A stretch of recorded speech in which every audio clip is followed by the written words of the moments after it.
Yeah, they've been holding listening sessions with tribal members and survivors of these boarding schools, collecting oral histories of their experience and documenting what happened.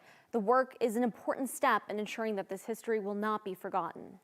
There's almost every Native family in the United States had somebody attend these boarding schools. For decades, Native children here in Colorado and around the country were forcibly removed from their families and sent to boarding schools under the policy, kill the Indian, save the man. The whole point of it was to disrupt and get rid of the culture of the Native people. Philip Gover is the director of Tribal and Indigenous Engagement History Colorado. He says these schools ripped apart families. Dehumanized us.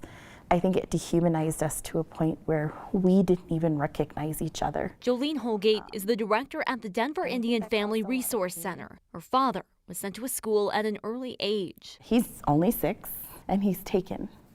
And so they take him to a boarding school so many miles away and didn't get a chance to see his mom until Christmas. Some families hid children to avoid schools. Others never came home. I have an auntie. She's been missing since she was a young girl.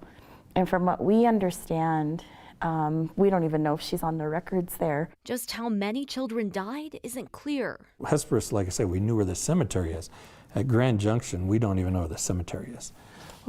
So to determine what a number could be or might be, I think is hard to do. Now, Holgate and Gover are working to research the boarding schools and preserve the history of what happened so that dark chapter can't be forgotten. I really appreciate that. The steering committee, along with History Colorado, are creating a brave space where folks can be vulnerable, and they're doing it in such a way that really encourages these really hard conversations. Legislation passed by state lawmakers is directing research into the schools, helping confront this history. That past acknowledgement is a part of the healing, and now we can move forward together. If there wasn't an opportunity to help heal, then I wouldn't be sure why else we would do this. Recommendations to the state aren't enough. It has to be about our community wanting to heal itself.